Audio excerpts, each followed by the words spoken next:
Você está suficientemente arraigado em Jesus Cristo a ponto das pessoas que você mais ama e admira se revelarem os mais vis e abomináveis, como um dia Judas, Saul, Acabe ou Jezabel se revelou?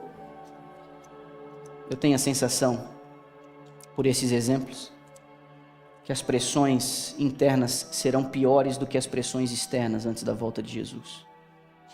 As pressões externas tendem a nos unir. Se nós estivéssemos sofrendo apenas as pressões externas de uma perseguição, a igreja se fortaleceria. Isso aconteceu no passado, é só você olhar no passado. Quando os cristãos eram perseguidos, mortos e martirizados, o sangue do mártir parecia como semente, as pessoas abraçavam ainda mais a fé. Esse não vai ser, e Satanás ele vai se ajustando. Haverá pressões externas sim, mas as mais terríveis, cortantes, decepcionantes serão as pressões internas. São pessoas do nosso convívio. João capítulo 16, Jesus diz: vem ainda um dia em que vão querer matar vocês, achando que estão prestando culto a Deus. É a profecia, é o que diz. Mais dolorido golpe vem de dentro e não de fora. Se o seu pastor fosse levado diante de um tribunal para defender a verdade do sábado ou qualquer coisa do tipo, se esse julgamento fosse transmitido pela internet, você visse o seu pastor sendo questionado, respondendo e sendo condenado à morte, isso fortaleceria sua fé.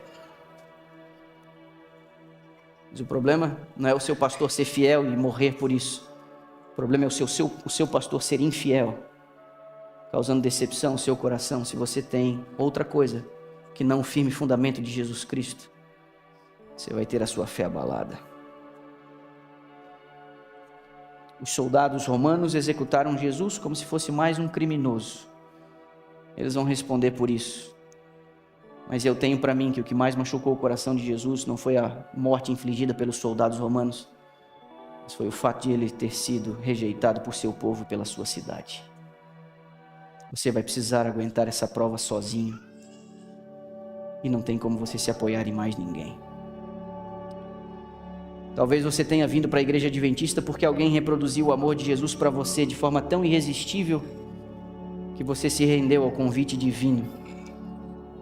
Mas uma vez que você já tenha entendido o plano de Deus para a sua vida, agora você não pode mais depender de ninguém. Você precisa de uma fé que vá além do companheirismo que você encontra na igreja, porque na hora H você vai responder sozinho pela sua fé. Meus irmãos,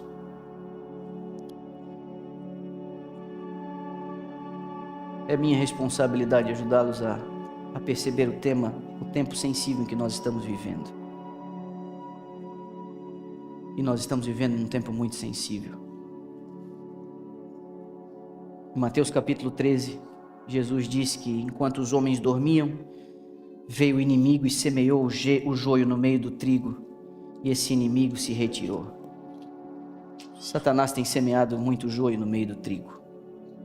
Como eu disse, não dá para saber quem é quem. Jesus desejou tanto o apoio dos seus amigos no momento que ele mais precisou. No jardim eles estavam dormindo. Ele teve que tomar aquele cálice da aflição sozinho. E quando vamos ao Apocalipse, o remanescente é descrito como tendo a fé de Jesus. Nós vamos precisar de uma fé semelhante à de Cristo. Você lembra que quando o noivo chegou e as moças estavam dormindo, 5 delas perceberam que não tinham azeite suficiente. E a parábola diz que você não pode dividir o azeite com ninguém. Seu marido pode estar sendo um apoio para você nos últimos anos na sua jornada cristã, mas ele não vai poder transferir o azeite dele para você. A sua mulher pode estar levando você nas costas espiritualmente há anos, mas a sua mulher não vai poder transferir o azeite dela para você. Seus pais podem orar ao pé da sua cama de madrugada, seus pais podem estar aí numa luta de intercessão, mas seus pais não poderão dar o azeite deles para vocês. Na hora H, cada um terá que ter a sua própria lâmpada, Cada um terá que ter o seu próprio azeite. Eu e você precisamos estar preparados para esse dia. Ser um adventista não vai te dar nenhuma vantagem em relação à salvação. Israel se perdeu guardando o sábado e tendo uma dieta impecável. Há sérias recomendações e repreensões, inclusive aos pastores adventistas. A serva do Senhor chega a dizer: pastores infiéis, que terrível retribuição os espera. Em outro momento ela fala: pastores infiéis profetizam coisas agradáveis. E ela descreve no livro Grande Conflito que igrejas inteiras vão se arremessar contra os seus pastores, porque eles disseram paz, paz, quando não havia paz. Rebanhos inteiros perdidos com seus pastores, porque eles não deram a mensagem no tom correto. Pastores infiéis sofrerão um castigo 100 vezes pior, diz a serva do Senhor. Nós vamos precisar suportar as pressões. Meus irmãos, nós precisamos passar menos tempo bisbilhotando a vida dos outros nas redes sociais e mais tempo investigando a vida de Jesus nos evangelhos. Nós precisamos passar menos tempo fofocando uns com os outros e mais tempo contando as nossas coisas para Deus. Nós precisamos passar menos tempo com os nossos projetos pessoais em busca de dinheiro, realização profissional, sonhos. Mais tempo armazenando um tesouro onde a traça não come e a ferrugem não corrói. Buscai o Senhor enquanto se pode achar, diz o profeta Isaías. Invocai enquanto está perto.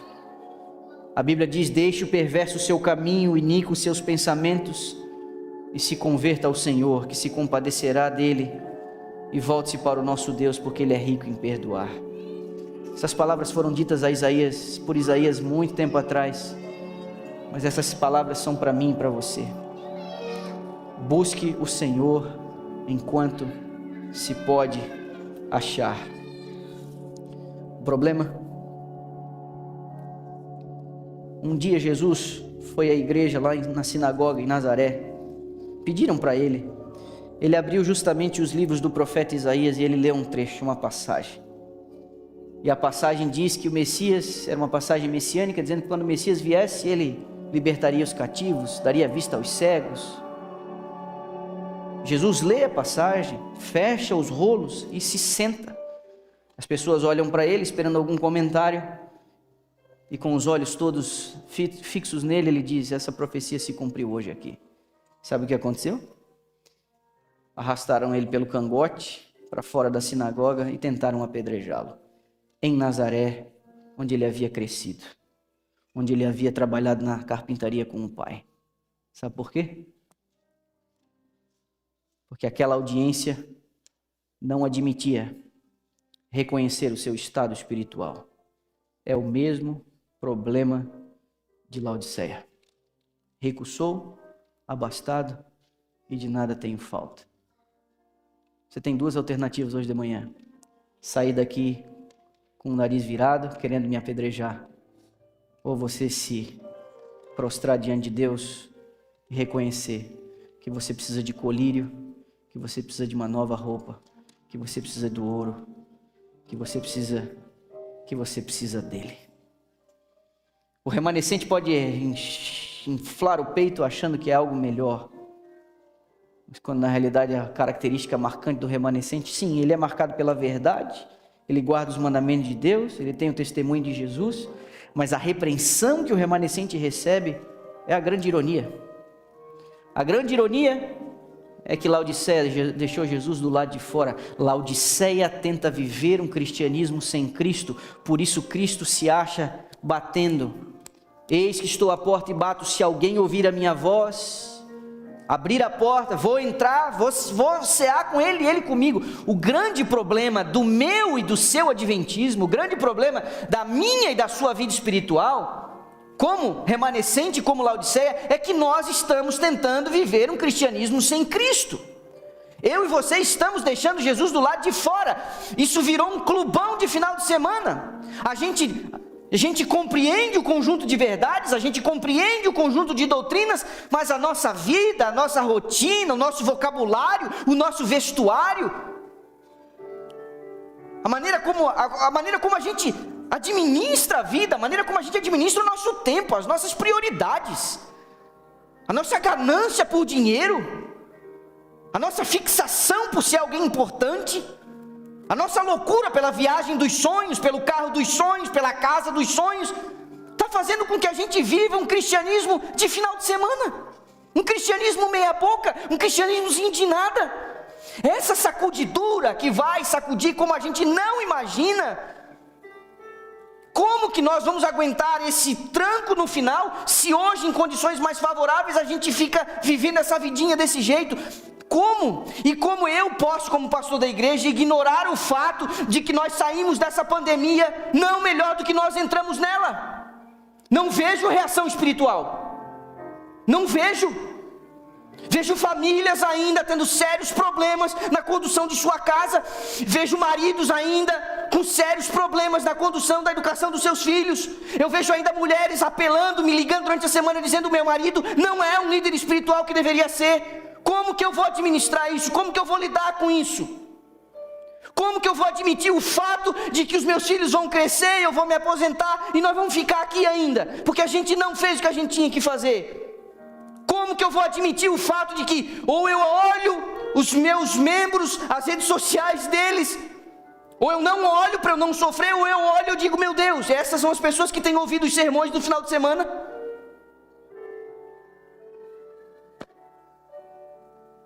Desculpa o meu tom. Eu queria hoje que fosse um outro sermão, eu queria que hoje fosse um dia festivo. Eu nem queria estar pregando aqui hoje. Desculpa a decepção de dizer a você, quem sabe, alguma coisa que você estava esperando uma outra coisa. Mas tem gente aqui se apoiando no fato de que porque da igreja vai se salvar. Não vai. Porque já entendeu a verdade. Mas se essa verdade não mudou você não vai. Pelo contrário, aqueles que não se deixarem transformar por ela vão ser um problema para a própria igreja. Por favor, olhe para dentro de si. Avalie sua condição. No que você tem se apoiado? No que você tem se apoiado? Que fundamento tem a sua fé? Que tipo de vida você tem levado? Aceite a repreensão. É o próprio Jesus que diz: eu disciplino e repreendo aqueles a quem eu amo. Isso está lá tudo, a igreja de Laodiceia. Eu repreendo aqueles a quem eu amo. Jesus precisa entrar na tua vida de uma vez por todas. Não deixe do lado de fora, não deixe do lado de fora. Isso é suicídio espiritual. Isso é suicídio espiritual. Priorize as coisas do reino. Refaça a sua rotina. Reavalie as suas prioridades. Esse é um chamado que Deus está fazendo para mim e para você. Esse remanescente que veio lá do começo, veio vindo. Isso chegou em você. Nós vamos reproduzir a infidelidade dos homens do passado? Ou vamos nos provar como grãos maduros